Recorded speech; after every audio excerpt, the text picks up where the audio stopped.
तो गर्मी अब दिन पर दिन बढ़ रही है और जल्द ही वो दौर आएगा जब गले को तर करने और आंखों को ठंडक की तलाश होगी। ऐसे में कुछ हरा हरा आसपास हो तो गर्मी कम लगती है। आज हम बात कर रहे हैं ग्रीन बिल्डिंग की, जो कि रियल एस्टेट में तेजी से पॉपुलर हो रही हैं। इसे बढ़ावा देने के लिए सरकारी रियायतें भी मिलती हैं, लेकिन ग्रीन के नाम पर बेची जा रही इमारतें क्या वाकई ग्रीन रह पाती हैं? क्या इसकी कोई निगरानी है? सरकार इसे लेकर कुछ नई गाइडलाइंस लाने जा रही है।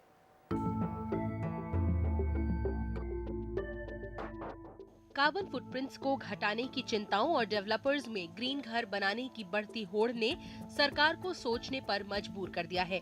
पर्यावरण मंत्रालय अब ऐसी नीतियों के लिए दिशा निर्देश और मानक बनाने पर विचार कर रहा है, जो इन बढ़ते हुए ग्रीन घरों पर निगाह रख सके। फिलहाल 20,000 वर्ग मीटर पर निर्मित बड़ी इमारतों या 50 हेक्टेयर से ज्यादा एरिया पर बनी टाउनशिप पर ही पर्यावरण नियम लागू होते हैं।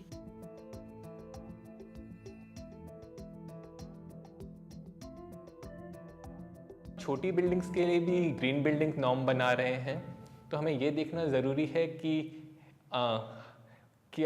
क्या नॉर्म्स हैं जो ये बिल्डिंग्स फॉलो कर पाएंगी, कितने अफोर्डेबल ये नॉर्म्स होंगे, और अगर ये नॉर्म बन भी जाते हैं क्या हम उन्हें इम्प्लीमेंट कर पाएंगे। जैसा हमारा एक्सपीरियंस रहा है बड़ी बिल्डिंग्स के साथ, नॉर्म्स तो बहुत अच्छे बनाए हमने, लेकिन इम्प्लीमेंटेशन नहीं हो पाया। सो अगर हम इम्प्लीमेंटेशन में मात खा जाएंगे तो इसका नॉर्म हो या ना हो उससे कुछ फर्क नहीं पड़ता हमें। ग्रीन घर बनाने की इस दौड़ की एक वजह ये भी हो सकती है कि नगर निगम और राज्य के कई विभाग ग्रीन घर बनाने के लिए अतिरिक्त 5% FAR जैसी रियायतें देती हैं, लेकिन उन पर नजर रखने की न तो कोई व्यवस्था है और न ही शर्तों का उल्लंघन करने पर कोई जुर्माना। अगर आप एक बिल्डिंग बनाते हैं तो उसका लाइफ स्पैन तकरीबन 50 साल होता है। अगर आप एक सिटी बनाते हैं तो उसका तकरीबन 500 साल होता है। अगर आप एक बिल्डिंग ऐसी बनाते हैं जो कि ज़्यादा एनर्जी कंज्यूम करती है तो 50 साल तक आपका करेक्टिव मेजर नहीं आता। सिमिलरली अगर आप कोई सिटी बनाते हैं तो वो 500 साल तक आप उस तरह की सिटी का निर्माण करते हैं जो ज़्यादा एनर्जी कंज्यूम करेगी, जो कि एक सस्टेनेबल सिटी नहीं होगी।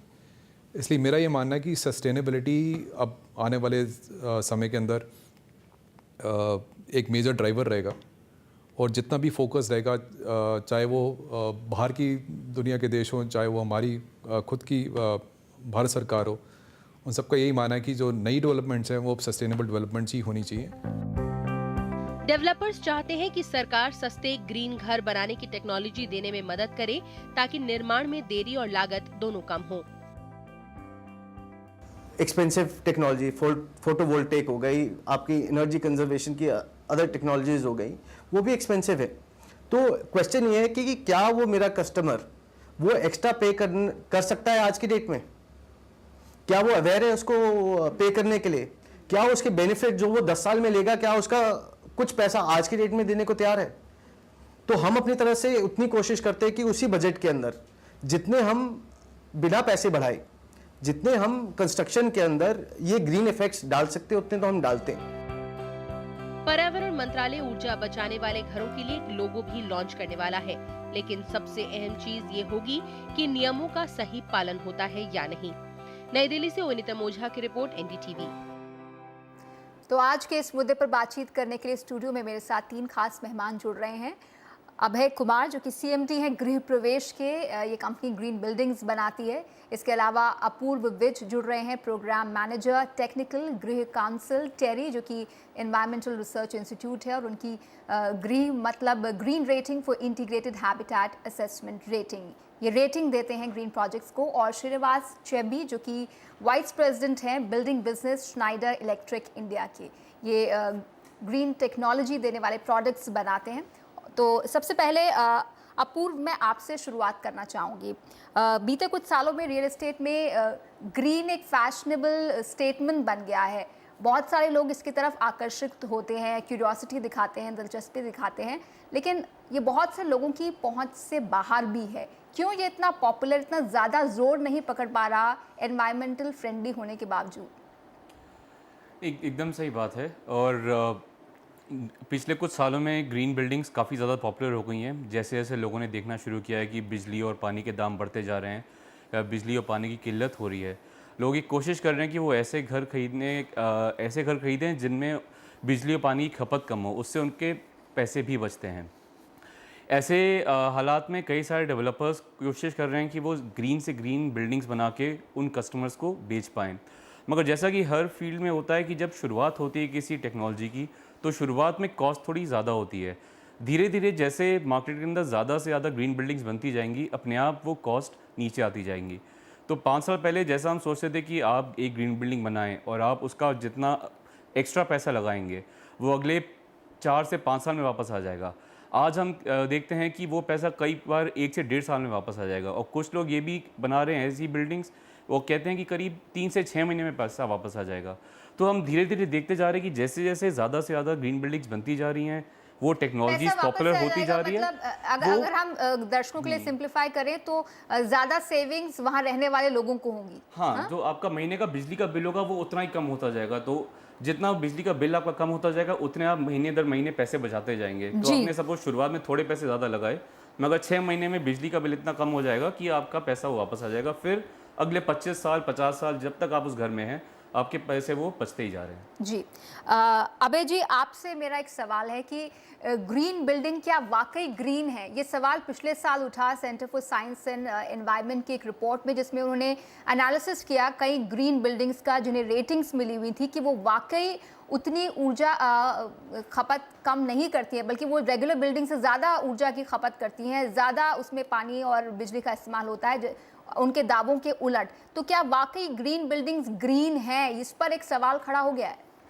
देखिए, इसमें एक बात समझने की बहुत ज़्यादा आवश्यकता है कि ग्रीन बिल्डिंग का मतलब ग्रीन नहीं होता है, ग्रीनरी नहीं होती है। ग्रीन बिल्डिंग का मतलब होता है कि आपके एनर्जी ऑप्टिमाइजेशन, आपके ऐसे प्रावधान किए जाएं अपने कॉम्प्लेक्स के अंदर या अपने बिल्डिंग के अंदर जहां पर आपके फॉसिल फ्यूल्स पे कम लोड पड़े, आपके मंथली मेंटेनेंस बिल कम हो, और आपके ऐसे ऐसे चीज़ों के का यूज़ किया जाए जिससे कि आपकी बिजली की सेविंग हो, पानी की सेविंग हो, आपकी रिन्यूएबल मैं वही एनर्जी कह रही हूँ अभय जी कि ये जो मकसद है कि बिजली की पानी की खपत कम हो, ऑप्टिमम हो, वो दरअसल नहीं पाया गया, बल्कि रेगुलर बिल्डिंग से ज़्यादा पाया गया ऐसी कुछ ग्रीन बिल्डिंग्स में जिन्हें रेटिंग्स मिली हुई थी। नहीं, ऐसा मुझे नहीं लगता कि ऐसा होता है, क्योंकि ग्रीन बिल्डिंग की जो सर्टिफिकेशन मिलती है वो एक सीमित समय तक की मिलती है और उसको रिन्यू कराना होता है, और आप जब तक वो नॉर्म्स को फॉलो नहीं करेंगे वो रिन्यू नहीं करेंगे। जैसे अपूर्व की एजेंसी है,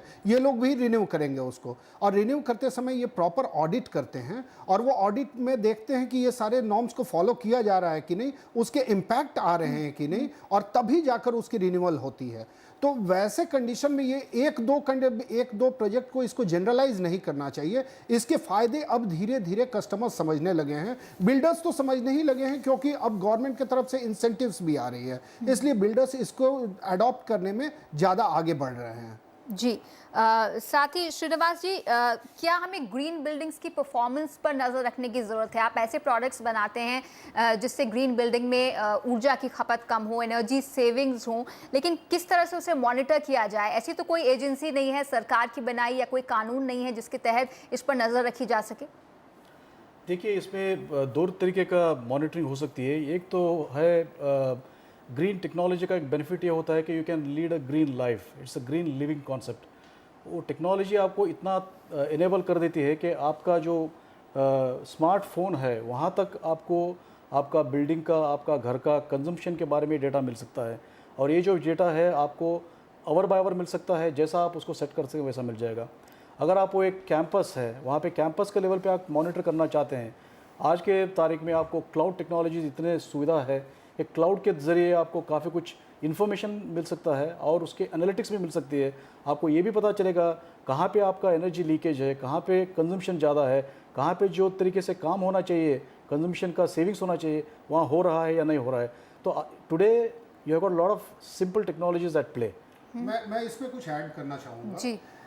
ये जैसा ये बता रहे थे, इसमें हम इंडियंस जो हैं, हम कोई चीज़ को अडॉप्ट करते हैं दो ही वजह से, या तो हमारे पैसे बचें या गवर्नमेंट उसको इन्फोर्स करे।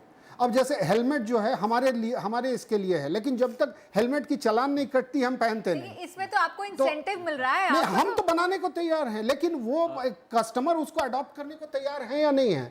इसके लिए इवन बिल्डर्स के लिए भी इसको मैंडेटरी बनाया जाए। मैं बोल रहा हूं, मैं ये नहीं बोल रहा हूं कि इसको एक जस्ट डिजायर्ड भी ये हो कि ऐसा सरकार चाहती है, वॉलंटरी ना हो, कि इसको मैंडेटरी बनाइए और इसको देखिए, उसके बाद इसका रिजल्ट आएगा। जी इसमें एक और बहुत महत्वपूर्ण चीज़ है, हम लोग कई बार उस चीज़ को भूल जाते हैं। हम लोग जब बिजली और पानी की बचत की बात करें, उनके संरक्षण की बात करें, तो दो चीज़ें, एक ग्रीन बिल्डिंग को बनाना, दूसरा जो लोग उसके अंदर रह रहे हैं वो कितने ग्रीन जीवन शैली में रह रहे हैं। क्या उनका लाइफस्टाइल ऐसा है कि वो बिजली पानी बचा रहे हैं, या वो ये सोच रहे हैं कि अच्छा बिल्डिंग तो ग्रीन हो गई है, अपने आप बिजली पानी बच जाएगी। तो ये दोनों चीज़ों का बहुत ही अच्छा एक बैलेंस होना चाहिए। कई बार हमने देखा हुआ है कि बिल्डिंग तो ग्रीन है, मगर लोगों को ये पता नहीं कि उसमें ग्रीन तरीके से कैसे रहें या अपनी लाइफस्टाइल को कैसे चेंज करें। हर ऐसे केस के अंदर जितनी बिजली पानी की सेविंग हो सकती थी उतनी नहीं होती है, और वो बहुत बड़ा एक गैप है जिसके लिए बहुत ज़्यादा नॉलेज और अवेयरनेस क्रिएशन की ज़रूरत है कि हम लोगों को बताएं कि अगर आप एक ग्रीन बिल्डिंग में हैं तो किस तरीके से आप उसमें रहें, चाहे वो ऑफिस हो चाहे वो घर हो, क्या करें अपने जीवन में ताकि वो सचमुच बिजली और पानी की बचत कर सकें। जी अपूर्व, आपकी एजेंसी ग्रे एक नेशनल रेटिंग सिस्टम है जिसमें आप रेटिंग्स देते हैं, लेकिन क्या आप इन रेटिंग्स पर नज़र भी रखते हैं? दे देने के बाद क्या आप उसे रीवैल्यूएट करते हैं कि वो क्या उसी तरह से काम कर रही है नहीं? क्या आप उसे अपग्रेड या डाउनग्रेड करते हैं आने वाले वक्त में? हाँ, तो जब हम लोग रेटिंग देते हैं तब कोई भी प्रोजेक्ट हमारे पास आके रजिस्टर होता है, तो उसको रेटिंग देने के पहले ही हम कई बार साइट पर जाके चेक करते हैं कि वो चीज़ें कर रहे हैं कि नहीं कर रहे हैं जो उन्होंने प्रॉमिस करी थी। उसके बाद बिल्डिंग को एक प्रोविजनल रेटिंग मिलती है। जब प्रोविजनल रेटिंग मिल जाती है उसके बाद हम कहते हैं कि 2 साल के अंदर जब आपकी बिल्डिंग ऑक्यूपाई हो जाए पूरी, तो कम से कम ये ऑडिट करके दिखाइए कि जो एनर्जी एफिशिएंसी, जो पानी की बचत आप प्रॉमिस कर रहे थे, वो आपने डिलीवर करी है कि नहीं करी है। अगर नहीं करी है तो रेटिंग फाइनल नहीं मिलती उनको, वो विड्रॉ कर ली जाती है। अगर मिल गई रेटिंग, उसके बाद हम कहते हैं कि हर 5 साल में ऑडिट करते रहिए ताकि हमें पता चलता रहे कि आप उतने ही एनर्जी एफिशिएंट हैं, उतने ग्रीन है कि लेकिन नहीं है। आप वो ऑडिट करेंगे एज रेटिंग एजेंसी या फिर नहीं। बिल्डर आपको अप्रोच करें कि आप हमारा ऑडिट करें? हम कहते हैं जो ब्यूरो ऑफ एनर्जी एफिशिएंसी के ऑडिटर्स हैं उनमें से किसी को भी प्रोजेक्ट हायर करें। क्यों? ताकि कॉन्फ्लिक्ट ऑफ इंटरेस्ट ना रहे, हम थर्ड पार्टी रहें, इंडिपेंडेंट रहें, तो एक कॉन्फ्लिक्ट ऑफ इंटरेस्ट ना हो कि हम ही ऑडिट कर रहे हैं, हम ही रेटिंग दे रहे वॉलंटरी हैं। हो गया ना, ये तो वॉलंटरी टाइप हो गया। ऐसे में जो निवेशक पैसा लगा रहा है, जो 10% मान लीजिए सपोज 10% ज्यादा दे रहा है ग्रीन फ्लैट या ग्रीन बिल्डिंग के लिए, उसे ये कैसे पता लगेगा कि 5 साल के बाद उसकी बिल्डिंग ग्रीन ही है? कुछ ऐसा लॉ तो नहीं है इस बारे में? मैं इसका जवाब दूं। मैं इसमें ये बात बताना चाहूँगा, इसमें जब भी ग्रीन बिल्डिंग की आप बात करते हैं तो इसको 3 भाग में बांटा जा सकता है: pre construction, during construction and post construction. Pre construction में जैसे आप एक ये रखिए कि आपको अपर क्रस्ट ऑफ द सॉइल, जो सबसे फर्टाइल सॉइल होता है, जिसको बनने में 150 ईयर्स लगते हैं, उस सॉइल को हमें प्रिजर्व करना होता है और उसी सॉइल को हमें यूज़ करना होता है लेटर ऑन।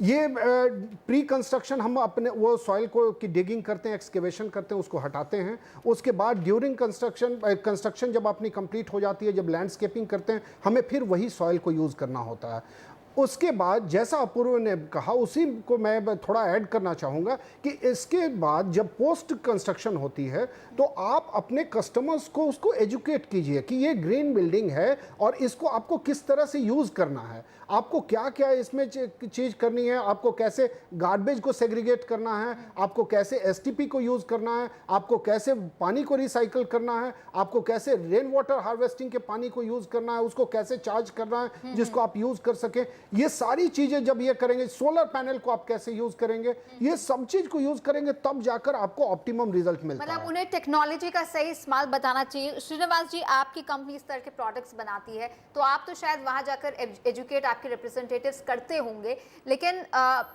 जब पोजेशन मिल जाता है, पूरी तरह से ऑक्यूपाई हो जाता है कोई प्रोजेक्ट, उसके बाद वहाँ का जो मैनेजमेंट है, अक्सर देखने में आता है कि RWS टेक ओवर कर लेती हैं। तो क्या वो RWS पर निर्भर करता है कि वो उसे ग्रीन तरीके से चलाएं या फिर बिल्डर की कोई भूमिका रहती है आपके अनुभव में इसमें ग्रीन अपार्टमेंट में? देखिए, नॉर्मली बिल्डिंग क्या होते हैं, एक बार बनने के बाद करीबन 1 या 2 साल बिल्डर से उनको मेंटेन कर लेते हैं, उसके बाद एसोसिएशन वगैरह टेक ओवर कर लेता है। Most of the green buildings they suffer because of poor maintenance also.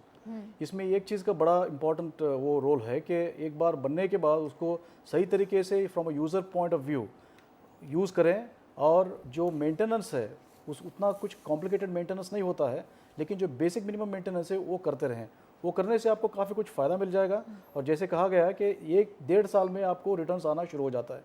और आजकल स्पेशली ये जो सॉफ्टवेयर या ऑल परवेजिव कंप्यूटिंग वगैरह जो टेक्नोलॉजीज आए हुए हैं, सेंसर्स आए हुए हैं, उसकी वजह से आपको एक्सटर्नली करने की भी ज़रूरत ज़्यादा नहीं पड़ेगी। एक बार आप पूरा उसको सिस्टम को सेटअप कर दिए तो फिर बस आपको ये देखना ज़रूरी होगा कि वो काम कर रहे हैं या नहीं, बट बाकी का जो उनके जो सिस्टम है वो अपने आप चलाता रहेगा, आपको उसके बेनिफिट्स मिलते रहेंगे। जी। एक चीज़ इसमें और ऐड करना चाहूँगा, जैसे हमारी ये जो आपने सवाल उठाया है, वो सवाल हमने अपनी रेटिंग के अंदर ही बहुत पहले शुरुआत से उठाया था कि एक बार ग्रीन बिल्डिंग हमने बना दी, मगर क्या आजकल जो लोग उसको ऑपरेट कर रहे हैं या जो मेंटेन कर रहे हैं, चाहे वो ऑफिस हो, होटल हो, चाहे घर हो, RWS भी हो, क्या उन्हें ये पता है कि उसे ऑपरेट कैसे करना है?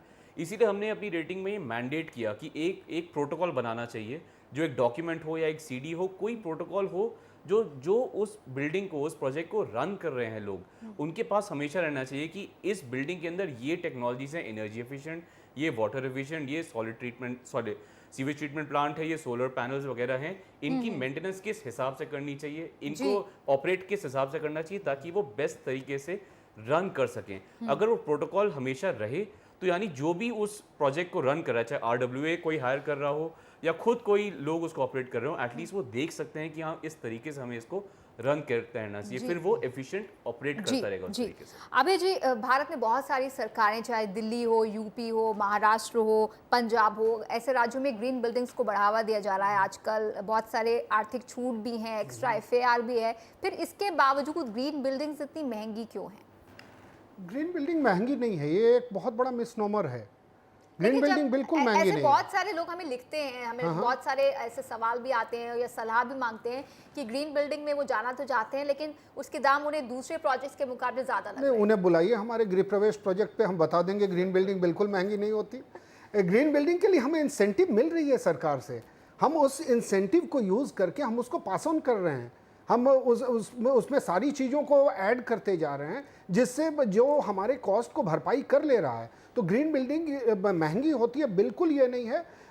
ये हो सकता है कि कुछ डेवलपर्स इसको ग्रीन वर्ड को यूज़ करके उस पर कुछ प्रीमियम चार्ज कर रहे हो, लेकिन मेरी समझ से ग्रीन बिल्डिंग के लिए प्रीमियम चार्ज करने की बिल्कुल भी आवश्यकता नहीं है। यहाँ आवश्यकता है, यदि आप एनवायरनमेंट के बारे में सोच रहे हैं, यदि आप लोगों के पोस्ट पोजीशन के बाद सोच रहे हैं कि पोजीशन के बाद उनकी आपके ख्याल कैसे रखेंगे, तो वैसे कंडीशन में ग्रीन बिल्डिंग जरूर लाना चाहिए और लोगों को वो बेनिफिट पास ऑन करनी चाहिए जो वो अपने रिड्यूस्ड मंथली बिल में देखते हैं। जो कि नॉन ग्रीन बिल्डिंग और ग्रीन बिल्डिंग को आप कंपेयर करें तो आप एक ही महीने के बिल में पता कर लोगे कि what benefit they are going to get. ठीक है अपूर्व, अगर कोई निवेशक निवेश करता है ग्रीन बिल्डिंग में, वो वहाँ रहता है जाकर और उसे लगता है कि उसके साथ धोखा हुआ है, यानी जो वादे किए गए थे वो उस हिसाब से उसके फायदे उसे नहीं मिल रहे हैं, तो क्या ऐसी कोई बॉडी है भारत में या सरकार की तरफ से या एजेंसीज की तरफ से जिन्होंने रैटिफाई किया है कि वो वहाँ जाके कंप्लेंट करे, क्या उसका कोई एक्शन हो सकता है? आई एम श्योर हमारे पास काफ़ी सारे लोगों के फ़ोन कॉल्स भी आते हैं। कई सारे लोग देश भर से ये फ़ोन करके पूछते हैं कि हमारे डेवलपर ने कहा है कि हमारी बिल्डिंग ग्रीन है, क्या आपके साथ सर्टिफाइड है? अगर हम लोग को पता लगता है कि नहीं हमारे साथ नहीं है तो हम सीधे मना कर देते हैं। उस केस में बहुत सारे लोग कहते हैं कि हम इनको कोर्ट में लेके जाएंगे। तो एज सच कोई इंडिपेंडेंट बॉडी नहीं है, बट आई एम श्योर जो जुडिशियल प्रोसेस है कंट्री के, उसके थ्रू लोग जाके पूछ सकते हैं कि अगर हमें ग्रीन बोला गया है और ग्रीन बिल्डिंग नहीं दी गई है तो उसका क्या प्रोसेस है ताकि हम उसको थोड़ा जस्टिस मिल सके। जैसा मैं शुरू में ही बोला कि जब तक इसको मैंडेटरी नहीं बनाएंगे, जब तक कानून का डर नहीं ये करेंगे, तब तक ग्रीन का नाम को मिसयूज कर लिया जाएगा, लेकिन उसका बेनिफिट नहीं दिया जाएगा। ग्रीन बिल्डिंग की जो मूवमेंट है उसमें सरकार को आकर एक अहम किरदार निभाने की जरूरत है। श्रीनिवास जी, ग्रीन लोगो की भी हम बात सुन रहे हैं कि सरकार कोई ग्रीन लोगो लेकर आएगी जो शायद बिल्डिंग्स को दिया जाए ऐसी या प्रोजेक्ट्स को दिया जाए जो इस तरह की ग्रीन टेक्नोलॉजी इस्तेमाल करते हैं। आपको लगता है जैसे ISI एक मार्क है सरकार की तरफ से, वो आगे चलकर इस तरह का कोई फायदा दे सकता है ऐसा लोगो? बिल्कुल दे सकता है।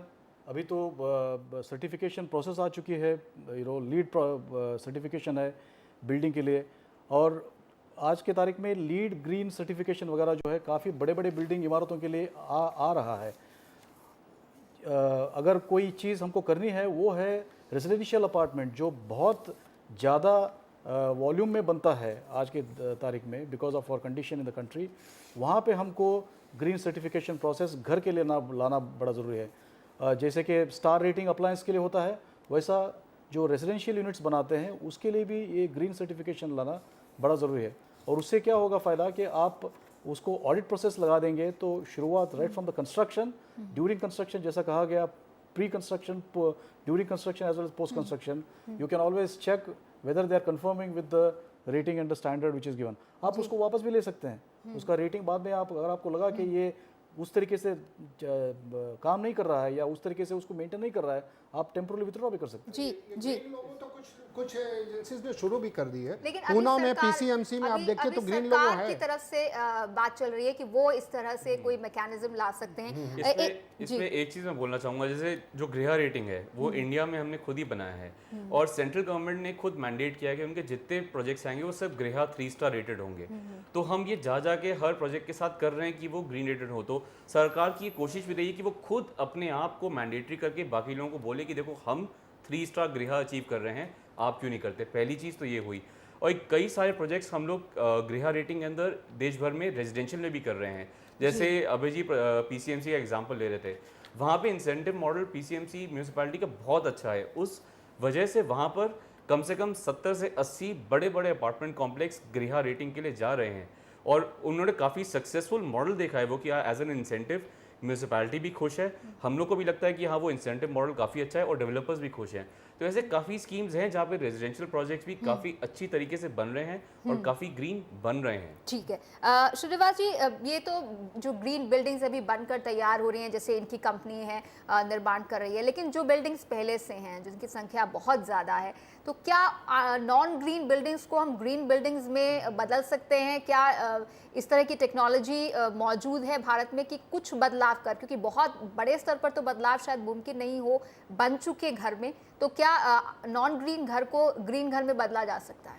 काफ़ी हद तक कर सकते हैं। इनफैक्ट ये जो एरिया है जो एग्जिस्टिंग बिल्डिंग्स को ग्रीन बनाना, वहाँ पे शायद मैं मानता हूँ कि सबसे ज़्यादा फ़ायदा पर्यावरण बचाने के लिए या कॉस्ट सेविंग्स के लिए या जो एटीट्यूडिनल चेंज लाना है हमको लोगों में, which is very very basic thing for really delivering the end goal of sustainable living, वो कर सकते हैं हम वहाँ पे। आज के तारीख में काफ़ी कुछ टेक्नोलॉजीज आए हुए हैं, जैसे कि स्नाइडर इलेक्ट्रिक की एक टेक्नोलॉजी कंपनी है, हम वायरलेस टेक्नोलॉजीज बनाते हैं। मतलब अगर आपकी बिल्डिंग में ये टेक्नोलॉजीज़ को डिप्लॉय करना है, आपको कुछ वायर तार या कुछ भी वो अलग नहीं करना होगा, कुछ उसको बिल्डिंग को डिमोलिश वगैरह नहीं करना होगा, सेंसर्स बेस्ड वायरलेस टेक्नोलॉजीज को अडॉप्ट कर सकते हैं। और इस तरीके का चीज़ लगाने से आप अलग अलग लेवल का ग्रीन क्या कहते हैं उसको ट्रांसफॉर्मेशन ला सकते हैं बिल्डिंग में। ये आ चुका है, काफ़ी कुछ बिल्डिंग्स कर रहे हैं। इसका और एक फ़ायदा ये भी होगा कि अगर आपका जो बिल्डिंग काफ़ी पुराना है, वहाँ पे the liveability of the building जो कहते हैं, वहाँ का अंदर का माहौल जो है, वहाँ के यूज़र्स की जो एक्सपीरियंस है, उसको चेंज करने के लिए जो ट्रेडिशनल मेथड्स थे हमारे, कि जैसे कि उसका एक्सटीरियर चेंज किया जाए या उसको बिल्डिंग को और गिरा के नया बांध दिया जाए, वो करने का ज़रूरत नहीं है। सिर्फ आप इस सिंपल टेक्नोलॉजीज को डिप्लॉय करने से काफ़ी कुछ अंदर जो लोग रहते हैं उनका एक्सपीरियंस में बदलाव ला सकते हैं और वो जो बिल्डिंग का जो नेट प्रेजेंट वैल्यू जो कहते हैं जी, उसको आप काफ़ी कुछ बढ़ा सकते हैं। जी।